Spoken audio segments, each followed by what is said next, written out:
നിങ്ങളുടെ വികാരങ്ങളെ അടക്കി നിർത്താൻ ശീലിക്കുക. നിങ്ങളുടെ മനസ്സ് നിങ്ങളോട് എന്താണ് പറയുന്നതെന്ന് ശ്രദ്ധിക്കുക. കാപട്യവും സ്വാർത്ഥതയും ഒഴിവാക്കുക. പെട്ടെന്ന് പ്രകോപിതരാകുന്ന ശീലം അവസാനിപ്പിക്കുക. നല്ല ചിന്തകൾ മാത്രമല്ല, അത് പ്രാവർത്തികമാക്കാനുള്ള നല്ലൊരു മനസ്സും ദൃഢനിശ്ചയവും കൂടിച്ചേരുമ്പോഴാണ് നല്ല ചിന്തകൾ എന്ന വാക്കിന് അർത്ഥമുണ്ടാകുന്നത്.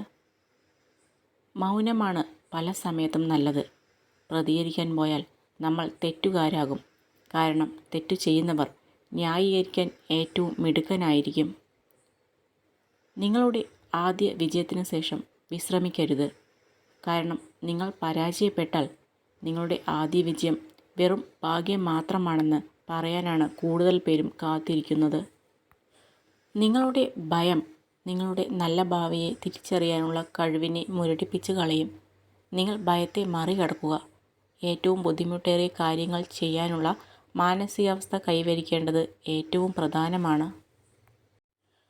അവരില്ലെങ്കിൽ നമ്മൾ എങ്ങനെ ജീവിക്കുമെന്ന് ചിന്തിക്കുന്നതിനു പകരം ആരുമില്ലെങ്കിലും എനിക്ക് ജീവിച്ചേ മതിയാകൂ എന്ന മനോഭാവത്തിലാണ് നാം ജീവിക്കേണ്ടത്.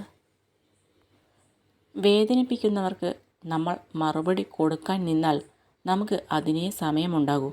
അവർക്കുള്ള മറുപടി കാലം കരുതി വെച്ചിട്ടുണ്ടാകും. അത് കാണാൻ ക്ഷമയോടെ കാത്തിരിക്കുക. ഒരു ഇരുമ്പ് ദണ്ഡിന് കൂടുതൽ അടി കിട്ടുന്തോറും അത് മൂർച്ചയുള്ള ഒരു ആയുധമായി മാറുന്നു. അതുപോലെയാണ് നമ്മുടെ മനസ്സിന് കിട്ടുന്ന ഓരോ വേദനയും നമ്മുടെ ജീവിതത്തെ മൂർച്ചയുള്ളതും ബലമുള്ളതും ആക്കി മാറ്റുന്നു.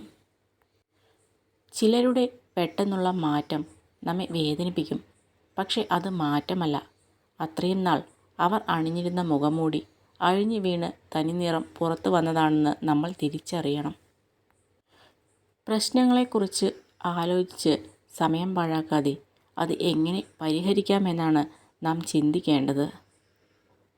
മിണ്ടാൻ ആരുമില്ലാത്തപ്പോൾ തേടി വരുന്നവരെയല്ല, മറിച്ച് മിണ്ടാൻ ഒരുപാട് പേർ ഉള്ളപ്പോഴും നമുക്ക് വേണ്ടി സമയം കണ്ടെത്തുന്നവരെയാണ് ചേർത്ത് പിടിക്കേണ്ടത്.